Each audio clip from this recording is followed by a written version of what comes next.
पिछले लेक्चर तक हमने यहाँ तक किया था, लीनियर रिग्रेशन की बात कर रहे थे हम। And we discuss that linear regression में कैसे काम हो रहा है, क्या कैसे इक्वेशन बन रही है।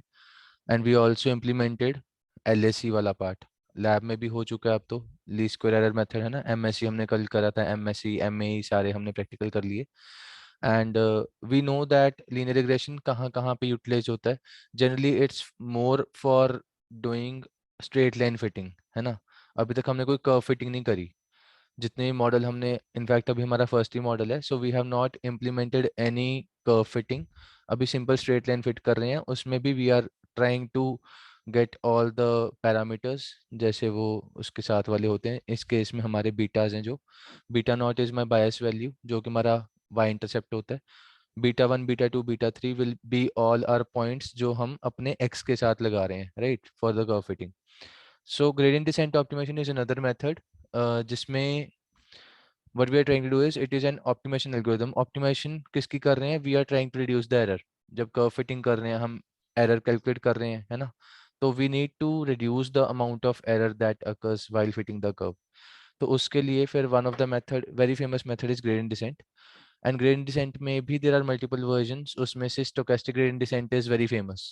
When we will be implementing our deep learning model या कोई और machine learning model, sometimes we go for Adam optimizer. We have implemented Adam optimizer till now, जितना भी हमने CNN RNN में implementation किया था, but SGD also is extension of this gradient descent only.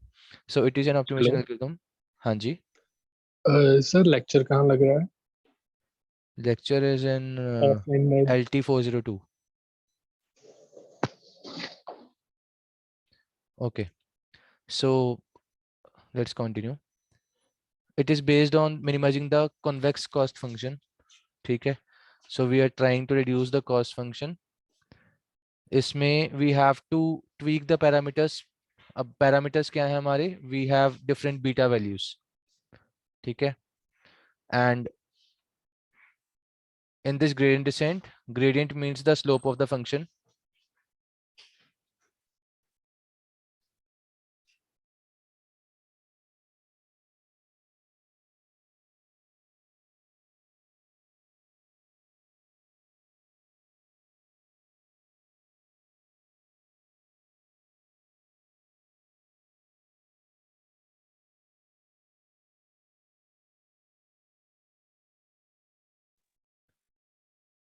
So in this we will be considering the gradient. Gradient हमें पता है slope होती है, ठीक है। We have to reduce that, मतलब we have to optimize that, ठीक है।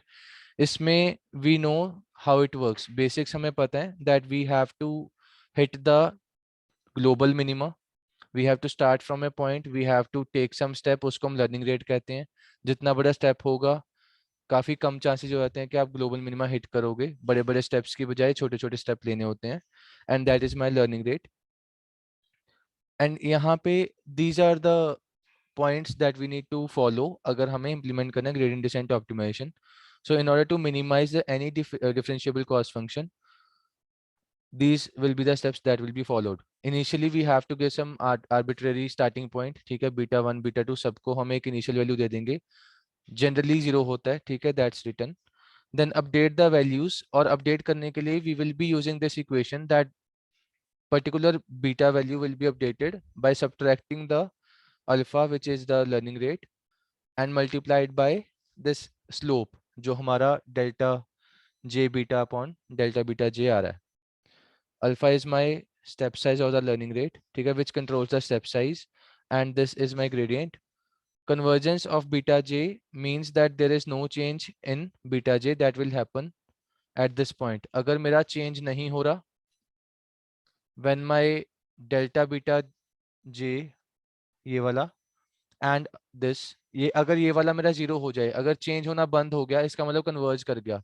इन simple terms we can say that अगर मेरा कोई ग्राफ ऐसे चल रहा है, हम उसको रिड्यूस कर रहे हैं एरर को, और वो कम होता होता फ्लैट लाइन हो गया, तो फ्लैट लाइन के टाइम पे इस पॉइंट पे इसका स्लोप जीरो हो जाएगा, ठीक है। उसी की बात कर रहे हैं कि हमें कर्व जो हम फिट कर रहे हैं उसमें अगर मेरा डेल्टा बीटा जे वाला पार्ट, ये वाला पार्ट अगर मेरा जीरो हो गया, अगर मेरी स्लोप चेंज होनी बंद हो गई है, तो वो उस टाइम पे हमने कन्वर्ज कर लिया। सो थोड़ा सा उसी की बात कर रहे हैं यहाँ पे। The intuition behind gradient descent optimisation is that it may start from any arbitrary point to converge at some local or global minimum। अब क्या होता है कि जब आप अपना मॉडल ट्रेन कर रहे हो, बहुत बार हम मल्टीपल कर्व्स में होते हैं, तो आप कभी ना कभी यहाँ पे फंस गए, इसको हम कहते हैं कि you are stuck at a local minima. ठीक है, our target is to reach the global minima, जैसे पीछे कर्व में भी था, तो मल्टीपल स्लोप्स थे। ठीक है, डिपेंडिंग ऑन डाटा आप ग्लोबल मिनिमा पे पहुंचने चाहिए, जो भी हो जाए, तो उसके लिए हमें स्टेप साइज बड़ा छोटा करना पड़ सकता है। Let's say that we are at a point जहाँ पे हम यहाँ पे कहीं फंस गए हैं, तो हमें अगर हम बड़ा स्टेप लेंगे तभी हम इससे बाहर आ पाएंगे। ठीक है, अगर छोटा छोटा स्टेप लेंगे तो यहीं पे घूमते रहेंगे। तो इसके लिए हमें इनिशियली बड़ा स्टेप लेना है, धीरे धीरे हम अपना स्टेप साइज कम करते हैं। जब आप मॉडल भी ट्रेन करोगे, if you search online you will find many codes online जिसमें इनिशियली आपका स्टेप साइज अगर बड़ा भी है, तो over the time, over the number of epochs वो छोटा होता जाता है वैल्यू। उसको हम कहते हैं कि हम अपना अल्फा की वैल्यू रिड्यूस कर रहे हैं। ठीक है, और वो अल्फा रिड्यूस इसीलिए कर रहे हैं कि इनिशियली आप बड़े बड़े स्टेप लेके आसपास पहुंच जाओ जहां पे पहुंचना है, उसके बाद आप छोटे स्टेप लेके ऑप्टिमाइज कर लो अपने वैल्यू को। So for instance consider the cost function with only one parameter.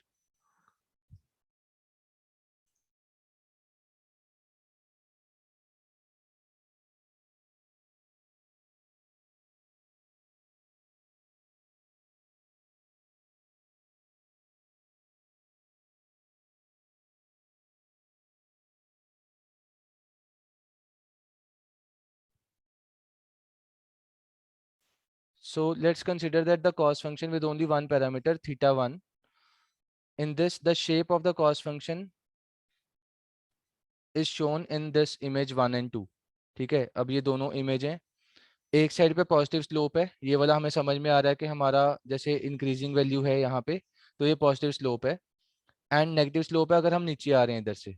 ठीक है, तो राइट हैंड साइड से आ रहे हैं, तो मतलब राइट टू लेफ्ट आ रहे हैं, that will be positive slope. अगर हम लेफ्ट टू राइट जा रहे हैं तो हमारा नेगेटिव स्लोप है। So why we should fix our learning rate. क्या होता है कि इनिशियली हमें स्टेप्स, जैसे यहाँ पे भी आपको फिगर में दिख रहा है, we have to take big steps initially. ठीक है, इनिशियली एक बड़ा लिया, फिर उससे थोड़ा छोटा, फिर उससे छोटा, फिर और छोटा, और आते आते यहाँ पे स्टेप साइज और छोटा होता जाएगा। When you will be training your model, इतना इजी नहीं होता कि आपने एक बार इतना चलाया, फिर इतना कर दिया, फिर इतना कर दिया, 5 बार में पहुंच गए। तो उस केस में क्या होता है, we need to fix it for some time. For example मुझे 50 इपॉक्स चलाने हैं, तो पहले 10 इपॉक के लिए हम जैसे बड़ा स्टेप ले लेंगे, अगले 10 के लिए उससे छोटा, अगले 10 के लिए उससे छोटा। तो कुछ टाइम के लिए फिक्स करना जरूरी है, एटलीस्ट यू विल नो कि आप सही डायरेक्शन में जा रहे हो। So gradient descent algorithm can converge to a local minimum. Local minimum वही है, जैसे मैं कह रहा था कि अगर ग्राफ में आप कहीं ऊपर कहीं फंस गए और नीचे नहीं पहुंच पाओगे, तो फिर यहीं कहीं फंसे रहोगे, दैट्स लोकल मिनिमम। ठीक है, even with the fix learning rate. तो उससे निकलने के लिए हमें लर्निंग रेट को कम ज़्यादा करना पड़ सकता है, इसीलिए हम मल्टीपल इपॉक्स चला रहे हैं। ठीक है, multiple epochs will make sure kind of cross validation हो जाएगा, क्योंकि मल्टीपल मौका मिल रहा है उसको। ठीक है, multiple times it is getting the chance to improve the learning rate and reducing the error. तो वो लर्निंग रेट कम ज़्यादा करके बैक एंड पे ट्रेनिंग कर लेगा। नाउ सिर्फ लर्निंग रेट तो नहीं है अपने पास, और भी एक और चीज़ है जो है हमारी स्लोप। ठीक है, एक तो अल्फा हो गया स्टेप साइज, ये हमारा लर्निंग रेट है। But then this is the main factor जो हमें, हम कितना मूव कर रहे हैं उसके ऊपर डिपेंड कर रहा है। डिफरेंशिएशन यही तो होता है कि आप कितना स्टेप ले रहे हो। ठीक है, थोड़ा थोड़ा स्टेप लेते जा रहे हो। So as we approach the local minimum, gradient will be automatically taking the smaller steps, and so there is no need to decrease the learning rate over time. इस केस में ग्रेडिएंट डिसेंट में ये कह रहा है कि ये over time अपने आप उसको स्टेप साइज कम कर लेगा because of this factor. But other cases में, अब जैसे मैं एडम ऑप्टिमाइजर यूज कर रहा हूँ, तो एडम के केस में personally I have used reducing the learning rate over time. ठीक है, तो उससे भी मेरा काफी बार इम्प्रूव हो जाता है एक्यूरेसी। सो उसी की बात कर रखी है कि अगर आप बहुत छोटे छोटे स्टेप लोगे, then it will take lots of time to converge. क्योंकि आप स्टेप साइज बहुत छोटा ले रहे हो, तो अगर मुझे वहां तक जाना है, अगर मैं बड़े बड़े स्टेप लूंगा 1-1 मीटर के, तो मैं शायद 6-7 स्टेप में पहुंच जाऊंगा। बट अगर मैं बिल्कुल थोड़ा थोड़ा आधे आधे सेंटीमीटर का या फिर 5 सेंटीमीटर का ले रहा हूँ, तो वहां तक पहुंचने में टाइम लगेगा, उसी की बात कर रहे हैं। सो if your learning rate is small, then gradient descent will take lot of time to converge. Converge का मतलब वही है कि आपका change of value 0 हो गया। And if the learning rate is large, then gradient descent can overshoot the minimum। ठीक है, तो ऐसा भी हो सकता है कि आप जहां पहुंचना चाहते थे उसकी जगह कहीं और ही पहुंच गए। You are not reaching towards your goal. ठीक है, तो यहाँ पे देर इज दिस ग्राफ। तो दिस 3D ग्राफ में अगर आप नीचे को आना चाहते हो तो आपको एक ही डायरेक्शन में आना पड़ेगा, कहीं भी और जाओगे you will not hit the global minimum. ठीक है, सो डायरेक्शन भी इंपॉर्टेंट है, तो ये डायरेक्शन भी हमारा लर्निंग रेट के थ्रू ही पता चलता है कि हम किधर को जा रहे हैं।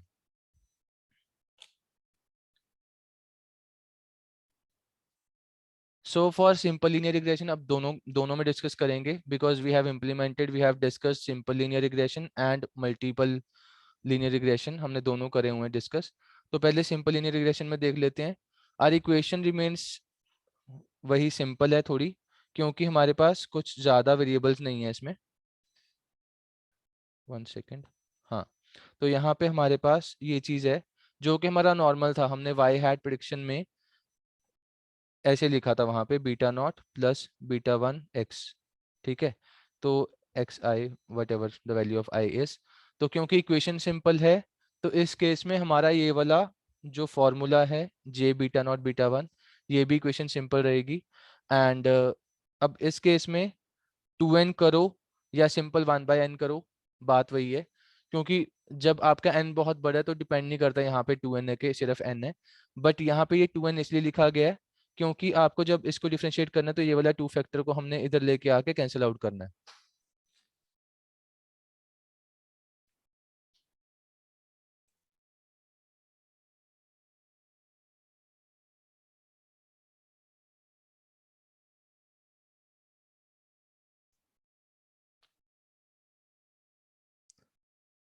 So in this case, my n is the total number of training examples. Dividing by the cost function, dividing the cost function by 2 will not affect the minimization process. मैं वही कह रहा हूँ कि जब आप इस इक्वेशन को डिफरेंशिएट करोगे तो ये वाला 2 कैंसिल आउट हो जाएगा। ठीक है, बस इक्वेशन को थोड़ा सा सिंप्लीफाई करने के लिए, क्योंकि हमने बाद में डिफरेंशिएट करना है, इसलिए हम यहाँ पे 2n लिख देते होते हैं। ठीक है, that's the only reason to put a 2 in the denominator. So when you will be solving this, you will get this equation, and eventually you have this now. जब आप इसको solve कर लोगे, you have this equation, and the gradient descent optimization for simple linear regression is summarized as below. Initially beta not beta one दोनों 0 रखेंगे। अगर multiple भी होगा तब भी हम beta naught to beta n जितने भी हैं, बीटा 10 12 15 20 जितने में, सबको इनिशियली 0 ही रखते हैं। Update the beta not and beta one until the convergence, जब तक आपका ये वाला फैक्टर 0 ना हो जाए। ठीक है, डिफरेंशिएशन करने के बाद चेंज 0 ना हो जाए तब तक आप करते रहोगे। And you have this temp 0 temp 1 and then continuing to next slide.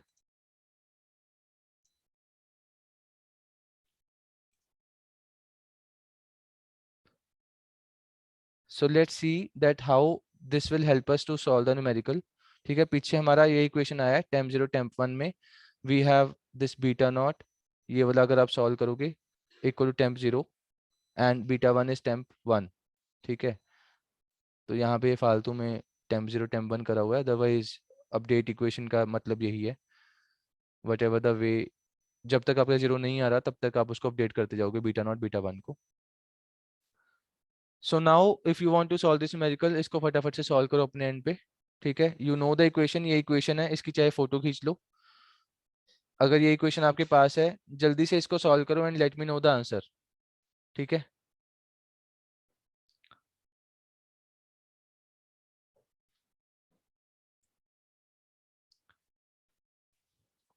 you have this slide, based on this you have to solve this numerical। मैं इसका सॉल्यूशन आपको दिखा सकता हूँ, it will take me only half a minute, but थोड़ा सा आपको भी कॉन्फिडेंस आएगा when you will solve this.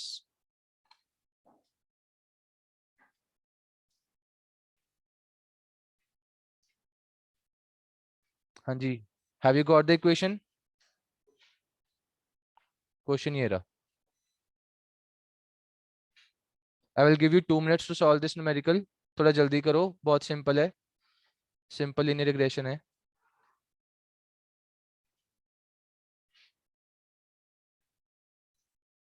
So I will share the solution now. ठीक है, just check if your approach is right. We have the independent variable in terms of years of experience, and we have this dependent variable as the salary in thousands of dollars. तो हमारे पास initialize beta naught and beta 1 will be equal to 0, and putting the value, ये हमारे पास equation है। We need to find xi yi and xi whole square, क्योंकि हमें यहाँ पे values put करने हैं। ठीक है, because xi yi तो आएगा ही इसमें when you will be solving। तो देखते हैं कैसे करना है। So after calculating xi yi and xi whole square, we have all these values. First iteration के बाद we will solve beta naught and beta 1 to be these two values, 454.44 and 4500 something। ठीक है, because we have substituted all the values यहाँ पे temp 0 temp 1 में, and whatever the final value of temp 0 is, that's beta naught। temp 1 का जो value आया that's beta 1, and second iteration के बाद यही चीज और update हो जाएगी। So we have reduced the value of beta naught, but the value of beta 1 has increased। ठीक है, तो ऐसे करके हमें solve करना है, up to 2 iteration जिसमें कर लो काफी है। So same thing for multiple linear regression। इस केस में हमारे पास इक्वेशंस वही हैं, सिर्फ हमारे पास नंबर ऑफ बीटाज इंक्रीज हो गए हैं। ठीक है, पहले हम सिर्फ बीटा 1 तक जा रहे थे, now we have up to beta के।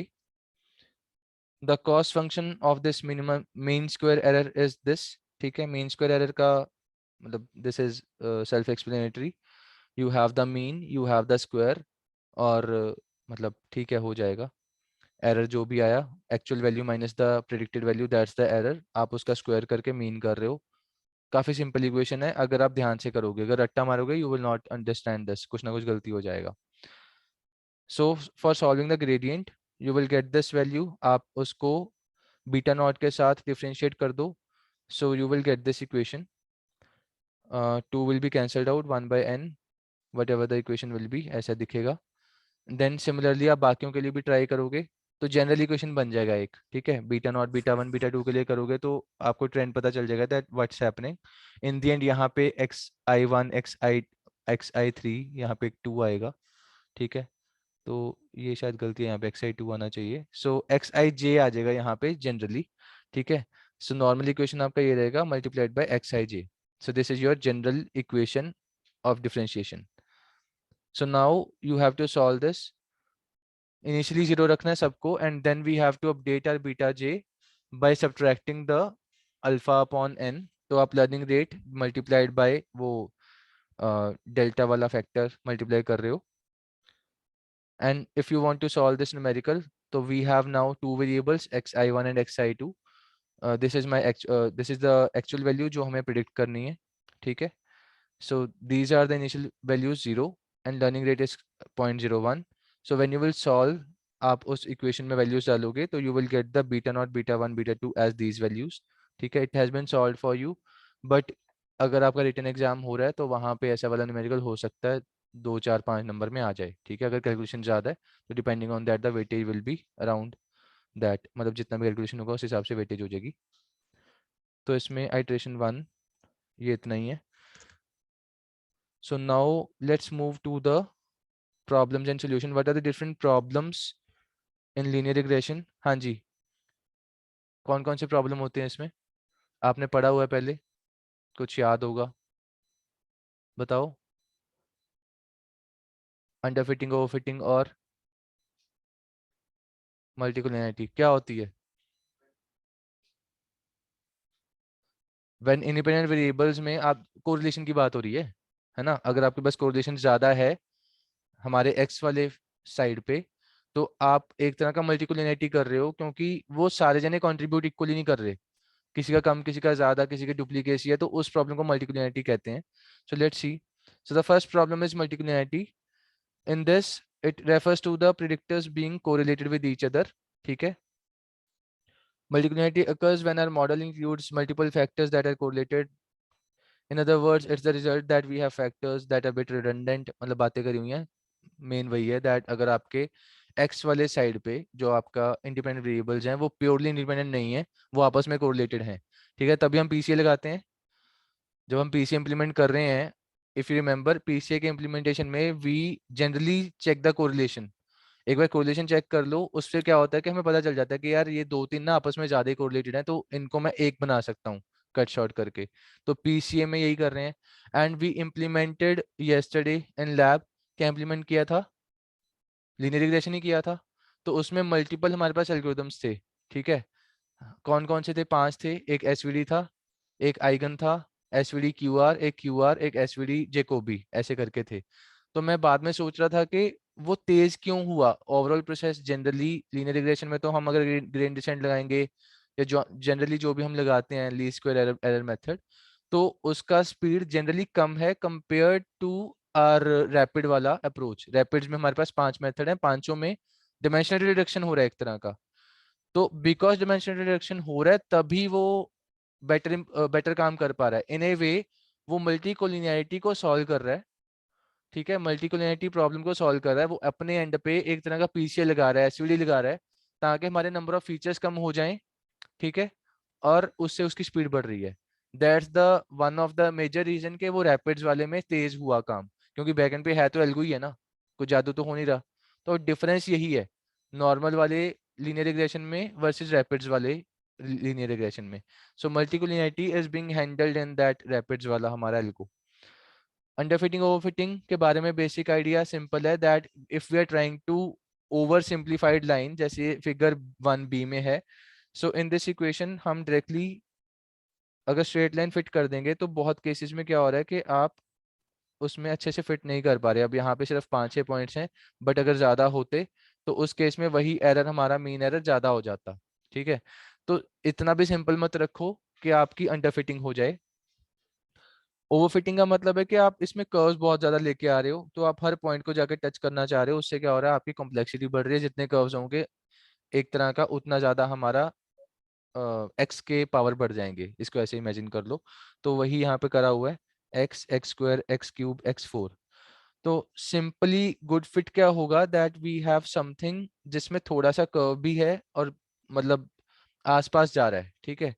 तो ये वाला अप्रोच लेके आने के लिए what should we do in practice? जब आप मॉडल ट्रेन कर रहे हो, सपोज आपने 100 इपॉक्स चला दिए और हमें पता है कि 100 पे करने पे वो गारंटीड ओवरफिट करेगा, तो क्या सोल्यूशन हो सकता है उस ओवरफिटिंग का?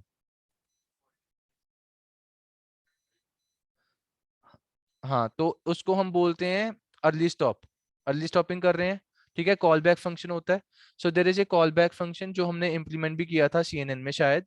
एंड कॉल बैक से हम यही कर रहे थे कि हम, अगर मेरे को पता है 100% मेरे को श्योर हूं मैं दैट 100 बॉक्स करूंगा तो वो पक्का ओवरफिट करेगा, ठीक है, तो उसकी बजाय मैं क्या करूंगा, तो हो सकता है शायद मैं उसको 70 पे रोक दूं। अगर 70 बॉक्स से वो 98-99% पे टच कर रहा है, उसके बाद वो 98-99 में फ्लक्चुएट करके 100 इपॉक्स तक रह रहा है, तो मैं आखिरी के 30 इपॉक्स में वो 2% पे क्यों खेलूं? जितना इंप्रूव हो गया, थोड़ा सा 3-4 बार 98 आया मैं वहीं पे रोक दूंगा, ठीक है। तो उसको हम कहते हैं अर्ली स्टॉपिंग। तो that's one of the way to reduce overfitting. So underfitting का देख लेते हैं।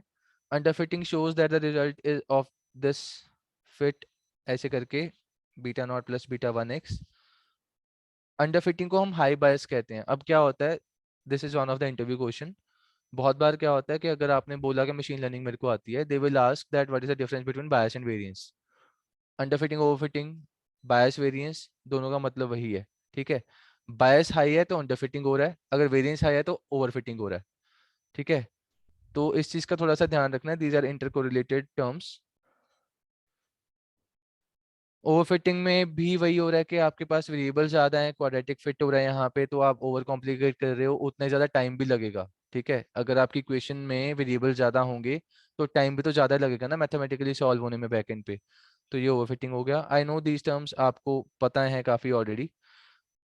अब now this is one of the example of early stopping. अगर आपने करनी है early stopping, this is the point इस केस में जैसे ये मॉडल कॉम्प्लेक्सिटी वाली जो ये लाइन जा रही है, ऑप्टिमम मॉडल कॉम्प्लेक्सिटी, तो अगर मुझे पता है कि ओवर द टाइम बायस कम हो रही है और वेरिएंस बढ़ रही है, तो अंडरफिटिंग कम हो रही है, ओवरफिटिंग बढ़ रही है, तो उस केस में मुझे उनका एक ऑप्टिमल बीच में रुकना पड़ेगा, ठीक है।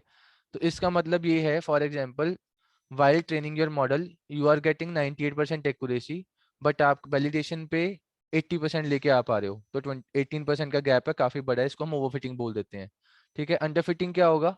अंडरफिटिंग होगा कि जिस केस में 98 99 आना चाहिए था, उसमें आप मुश्किल से 85 लेके आ पा रहे हो। For example, is this a pen और नॉट, अब ऐसे वाली चीज अगर 10 तरह के पेन रख दिए सामने, अब उस केस में मुझे पता है कि 98 99 मॉडल को एक्यूरेसी लाना चाहिए, बट उसमें भी वो 80 85 लेके आ रहा है, तो वो अंडरफिट कर रहा है।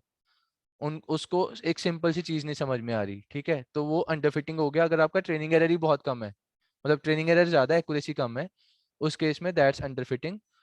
बट अगर आप फिटिंग के टाइम पे अच्छा कर रहे हो, ट्रेनिंग के टाइम पे, तो आपको वैलिडेशन या टेस्टिंग के टाइम पे भी अच्छा परफॉर्म करना है, वो वाले गैप को हम ओवरफिटिंग बोलते हैं। Now solution to these problems: remove the highly correlated predictors from the model, manually select which features to keep, या तो मैनुअल कर लो या फिर ये PCSVD LDA लगा लो, ठीक है। तो PCSVD वो सब तो हमने देख ही लिया है, इम्प्लीमेंट भी हो गया हमारा लैब में। सो रेगुलराइजेशन, रेगुलराइजेशन इसमें दो मेथड होते हैं, रिज एंड लेसो। लेसो की फुल फॉर्म, हाँ जी, ऑनलाइन स्टूडेंट्स आप भी बता सकते हो। हाँ जी, लेसो की फुल फॉर्म बताओ।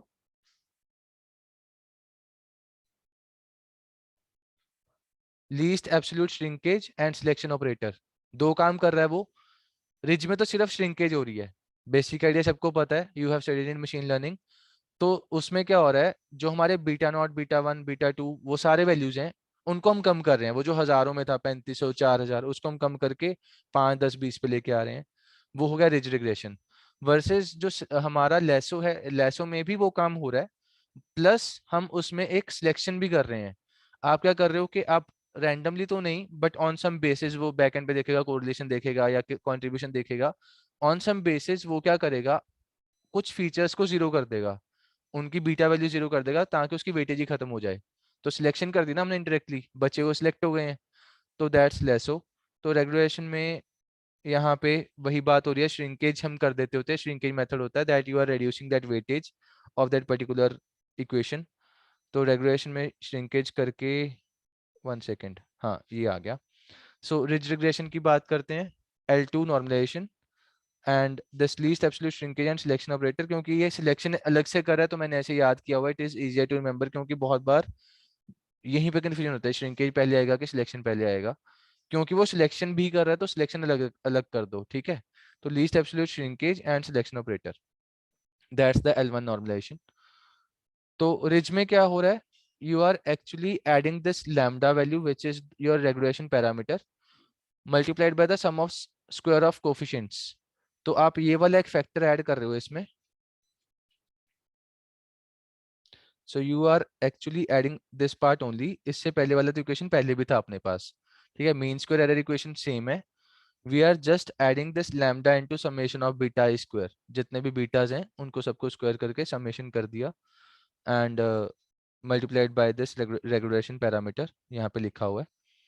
सो दिस इज L2 रेगुलेशन। इससे क्या हो रहा है, हमारा ओवरऑल वेटेज कम हो रहा है हमारे बीटाज का।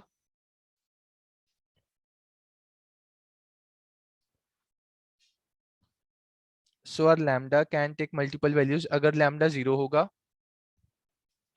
This will become simple linear regression, no doubt. अगर हमने कुछ एक्स्ट्रा ऐड करा ही नहीं, तो वो तो हम बैकएंड पे कर ही रहे थे, सिंपल या मल्टीपल लीनियर रिग्रेशन, वो एज इट इज वही आ जाएगा। एंड अगर आप उसको इन्फाइनाइट कर दोगे तो आपने उसकी वेटेज बहुत ज्यादा बढ़ा दी, तो कोफिशिएंट्स विल बी जीरो। अगर आप लैम्डा को इन्फाइनाइट कर रहे हो तो कोफिशिएंट्स को जीरो करना पड़ेगा, ताकि वो प्रॉब्लम ना क्रिएट करे हमारे फिटिंग में, ठीक है। एंड अगर आप नॉर्मल वैल्यू रख रहे हो 0 से इनफाइनाइट के बीच में, this will be helping us to reduce the weightage, ठीक है। this will decide the weightage given to different parts of objective, and coefficients will be somewhere between 0 and 1 for simple linear regression।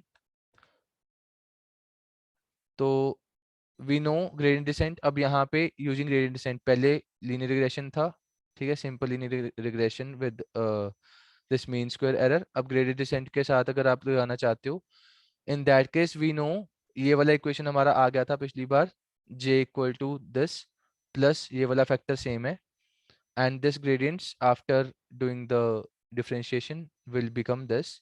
इसका generalize version यहाँ पे होगा, ये रहा। इस case में आपने बस प्लस लैम्डा बीटा जे कर दिया, बाकी इक्वेशन पीछे की सेम है, ठीक है।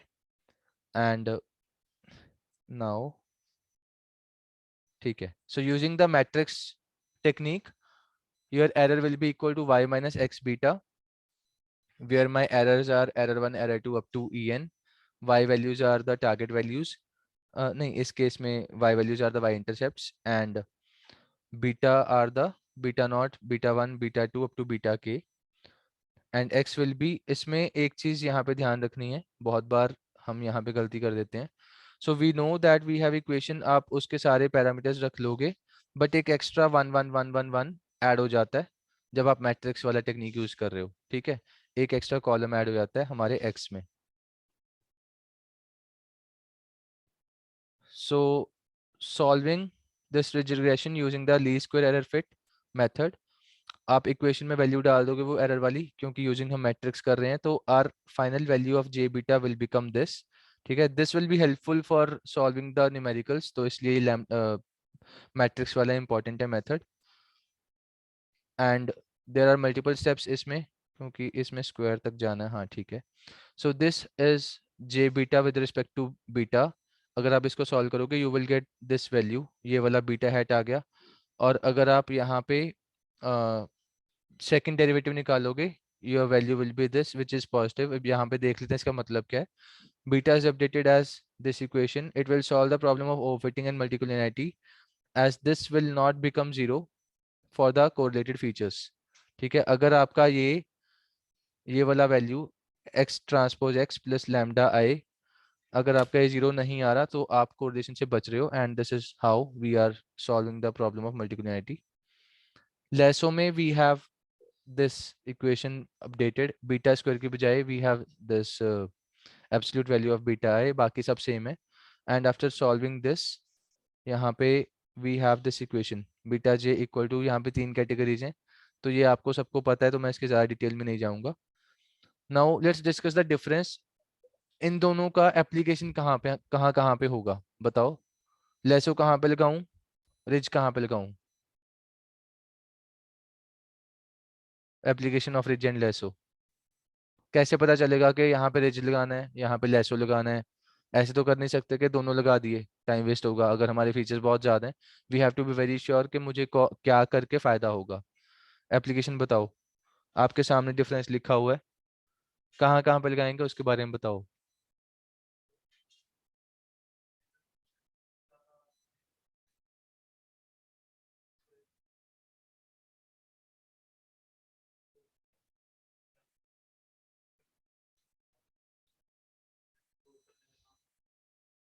मतलब अगर हमारा एरर एक्सप्लोड कर रहा है, एरर ज़्यादा आ रहा है, तब रिज लगाओ।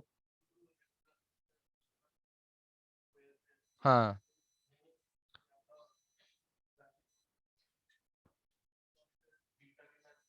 तो उसका एप्लीकेशन क्या हुआ, हम उसको मतलब कोई रियल वर्ल्ड एग्जांपल दो, या कोई ऐसा सिनेरियो बताओ जो डेटा सेट पे हम लगा पाए।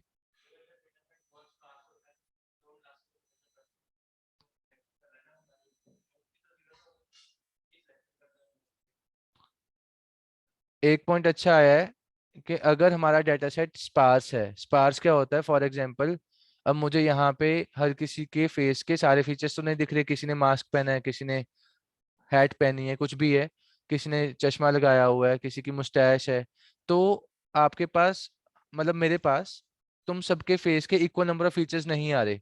किसी का नोज टिप मिसिंग है, किसी के माउथ मिसिंग है, किसी के ईयर्स मिसिंग है। अब तेरा मेरे को राइट ईयर नहीं दिख रहा क्योंकि तेरा प्रोफाइल इधर को लेफ्ट वाला है। तो इस केस में क्या होगा, अगर मैं फेस रिकॉग्निशन लगाऊंगा ऐसी प्रॉब्लम पे, तो मेरे पास सारे फीचर बराबर तो आएंगे नहीं, किसी के 5 फीचर आ रहे हैं, किसी के 20 आ रहे हैं, किसी के 15 आ रहे हैं। तो इसको हम बोलते हैं स्पार्स प्रॉब्लम, कि हमारे नंबर ऑफ पॉइंट्स कम ज्यादा हैं। तो उसमें क्या करते हैं, हम जीरो फिल कर देते हैं, जीरो फिल करेंगे जो फीचर नहीं है अपने पास। तो ऐसे केस में आप लेसो लगाओ, ठीक है। उससे क्या होगा कि आप सिलेक्ट करके उसको थोड़ा सा और कम कर रहे हो। सपोज मेरे पास average number of face points 7-8 थे, पर मैक्सिमम फीचर्स 15 थे, तो मैं उसको 7-8 पे ले आऊंगा यूजिंग द लेसो। ठीक है, तो हमें देखना पड़ेगा कि आप कहाँ पे क्या इंप्लीमेंट कर रहे हो। डिफरेंशिएशन ऐसे केस में तो जो लिखा हुआ है ये तो बहुत सिंपल चीज है कि आप किसी को जीरो कर रहे हो, किसी को श्रिंक कर रहे हो, ठीक है, ये सब तो कोई भी बातें कर लेगा। बट प्रैक्टिकली जब आपने इम्प्लीमेंट करना है, इस इन चीजों का ध्यान रखना है, इसके बारे में आप और सर्च करना, आपको 2-2 4-4 एप्लीकेशन पता होने चाहिए। You will become a better coder. कल को आप इंटरव्यू दोगे, कहीं पे आप जॉब करोगे, your job will become easy. जो 3 दिन का काम है हो सकता है आप एक दिन में खत्म कर दोगे, अगर आपको ये वाले कंसेप्ट क्लियर होंगे। ठीक है,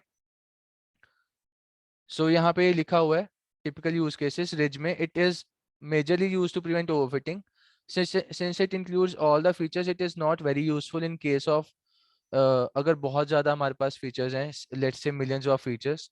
ठीक है, लेसो में क्या है, it provides sparse solutions, it is generally the model of choice for modelling cases where the features are in millions. तो यहाँ पे अगर फीचर्स बहुत ज्यादा है, मतलब यहाँ से इतना समझ में तो आ रहा है कि अगर फीचर बहुत ज्यादा है, लेट्स से 10,000 फीचर हैं, 20,000 फीचर हैं, तो मैं आपको एक बेसिक्स आइडिया देता हूँ। मैं अभी हफ्ता पहले क्या 4 दिन पहले सैटरडे को काम कर रहा था for my personal research paper. तो उसमें मेरे पास एक चैलेंज आया। I was trying to save one file जिसमें 51,200 रोज थे एंड 8,064 कॉलम्स थे।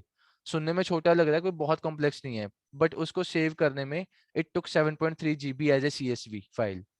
अब मैं उसको कैगल से डाउनलोड करता, उसके बाद उसको सेव करता, क्योंकि अगर मैंने फीचर को उस शेप में लेके आया हूँ तो मैं उसको 10 जगह पे चलाऊंगा भी तो। अब ऐसा तो है नहीं कि मैं एक ही बार में बैठ के एक ही दिन में 15-20 मॉडल चला के सारे कंपेयर एक ही दिन में कर दूंगा। तो हमें उसको सेव भी करना है। तो सेव करने में दिक्कत आ रही है मेरे को। 7.5 GB पहले तो वो प्रोसेस होने में टाइम लगता है, कोलैब में मैंने किया था शायद। तो पहले वो सेव करने में वो घूमता है पूरा, उसके बाद वो डाउनलोड होगा कब मैं अगला स्टेप लूंगा। ठीक है, तो ऐसे केस में मुझे लेसो लगाना चाहिए था। रेगुलेशन अगर मैं लेसो लगाता, ठीक है, लेसो के थ्रू मेरे नंबर ऑफ फीचर्स कम हो जाएंगे, एंड नंबर ऑफ फीचर्स कम हो जाएंगे तो मेरी फिटिंग भी जल्दी हो जाएगी बाद में। ठीक है, या तो ऑप्शन था PCSVD लगा लो, PCSVD में लगा चुका हूँ, अब मैं लेसो भी लगा के देख लूंगा। ठीक है, आपको बताने के चक्कर में मेरे को भी याद आ गया कि हाँ यार ये भी तो कर सकते हैं उसमें। ठीक है, तो ऐसे करके हमें अपने सारे पॉइंट्स को कनेक्ट करना पड़ेगा अगर आप कुछ इंप्लीमेंट कर रहे हो। That's why I will make sure कि आपको मैं कैगल चैलेंजेस भर भर के दूं। ठीक है, लैब में क्या हो रहा है कि लैब में तो आपको कोड बने बने दे देता हूं मैं, बात हो जाती है, गिटहब पे कोड मिल गया, कॉपी पेस्ट किया, चल गया, सारे खुश खुश अपने घर चले गए। इतना आसान नहीं होने वाला। Very sure within 1 week और 2 I will put some challenges on Kaggle for you to practice. ठीक है, कैगल वाले चैलेंजेस मैं वहां पे आपको रोल नंबर वाइज एलोकेट कर दूंगा। Treat that as your assignment. लेकिन सबको सॉल्व करना पड़ेगा, बहुत सारे एल्गोरिदम्स आपने पढ़े हुए हैं, दुनिया भर का आपको पता है। ठीक है, एक्जीबूस भी लगा सकते हो, बहुतों ने लगाया भी होगा अब तक अगर कोई कैगलर है तुम में से। ठीक है, तो हर तरह का एल्गो चला के देखो, प्रॉब्लम को सॉल्व करो, कुछ निकल के आएगा तो आपका कॉन्फिडेंस बढ़ेगा। ठीक है, क्योंकि बहुत सारे सब्जेक्ट ने अब तक पढ़ लिए छोड़ दिए, तो उसकी बजाय थोड़ा प्रैक्टिकल करके देखेंगे। So presence of highly correlated features इन दोनों में देख लेते हैं। रिज में it generally works well in presence of highly correlation. तो इस केस में अगर आपका कोरिलेशन बहुत हाई है तो आप रिज लगा लो। लेसो में it arbitrarily selects any one feature among the highly correlated and reduce the coefficient. इस केस में पंगा है थोड़ा। अगर आपके कोरिलेशन हाई है तो आप लेसो मत लगाओ। हो सकता है कि आपके कुछ फीचर्स इंपॉर्टेंट थे या कोरिलेटेड थे, वो किसी रीजन से थे, क्योंकि वो भी पता होना चाहिए। फॉर एग्जांपल, किसी को प्रॉब्लम है शुगर की, तो वो शुगर की प्रॉब्लम, अब शरीर तो एक ही है ना, अगर एक ऑर्गन खराब है हो सकता है दूसरा भी खराब हो। अब ऑब्वियसली बॉडी तो एक ही बंदे की है, कुछ हद तक कोरिलेटेड भी होगा। पर अगर आप कोई मेडिकल डायग्नोस कर रहे हो तो आप उसमें कुछ भी छोड़ना नहीं चाहते कोई फैक्टर। ठीक है, तो उस केस में मैं लेसो नहीं लगाऊंगा मेडिकल प्रॉब्लम में। क्योंकि अगर कुछ भी दिक्कत आती है, अगर गलती से फॉल्स नेगेटिव आ गया किसी बंदे का, सपोज कैंसर टेस्ट हो रहा था आपने फॉल्स नेगेटिव दे दिया, बाद में वो भाई साहब पंगे में हो जाएंगे। ठीक है, हो सकता है पहले लेवल 1 पे था, बाद में दोबारा डिटेक्ट होते होते लेवल 3 हो गया। तो फॉल्स नेगेटिव को कम करना होता है मेडिकल फील्ड में, तो वहां पे लेसो मत लगाओ। ठीक है, तो इन चीजों को थोड़ा सा ध्यान में रखो। एंड आई थिंक ये स्लाइड भी खत्म हो गया। वी हैव 2-3 मिनट्स मैं फटाफट से वैल्यूएशन मैट्रिक्स की बात कर लेता हूँ, then we will be completing the regression. वैसे तो ये हो रखा है। MSE MAE आर स्क्वायर क्या होते हैं बताओ जल्दी से। फुल फॉर्म मेरे को पता है, मतलब डिफरेंस बताओ इनमें।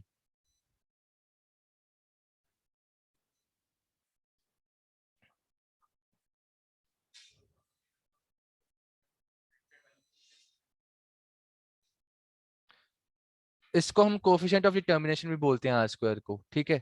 अब देखो MAE MSE RMSE इसकी डिटेल में मैं नहीं जाऊंगा, ये बीटेक फर्स्ट ईयर का बच्चा भी बता देगा, ठीक है। Just on the basis of names, बहुत आसान है, कोई बड़ी बात नहीं है। I will be discussing R square and adjusted R square. So MAE तो हमें पता है, एब्सोल्यूट एरर निकाल रहे हो, उसका मीन कर रहे हो, कोई बड़ी बात नहीं है। जो भी एरर आया उसको एब्सोल्यूट किया, सबका मीन कर दिया, MAE खत्म। MSC में भी वही है, स्क्वायर एरर किया, एरर को स्क्वायर करके उसका मीन कर दिया, मीन स्क्वायर एरर खत्म, ठीक है। These are the just techniques to check the quality of your predictions, ठीक है। यहाँ पे इसको मीन स्क्वायर डिविएशन भी बोलते हैं, ठीक है। तो मतलब हमें ऐसे वाले नाम भी पता होना चाहिए, coefficient of determination for R square, mean square deviation for MSC। तो अगर मैं सीधा क्वेश्चन नहीं डालूंगा एग्जाम में तो हो सकता है मैं MSD लिख दूं वहां पे। तो MSD का मतलब ये मत बोल देना कि हमने पढ़ा नहीं हुआ, तो वो MSC होगा, ठीक है। सो RMSD और RMSC यहाँ पे जब जस्ट आपने साथ में स्क्वायर रूट लगा दिया एंड बाकी सब सेम है। Now let's talk about the R square और the coefficient of determination. It measures the proportion of the variation independent variable explained by all the independent variables in the model. It assumes that every independent variable in the model have to explain this. Correlation को ध्यान में रखते हुए ये काम करता है and it is measured इस फॉर्म में होता है, explain variance of the model divide by total variance. तो वेरिएंस का ये फॉर्मूला होता है, so where Y I is the actual value, Y I hat is the predicted value. तो ऐसे करके ये फॉर्मूला होगा, this is R square and this can be written as this. इसमें शायद थोड़ा सा एरर है, यहाँ पे इक्वल टू आएगा बीच में एंड यहाँ पे 1 माइनस आएगा, ठीक है। तो ये वाला इक्वेशन थोड़ा ध्यान से देख लेना।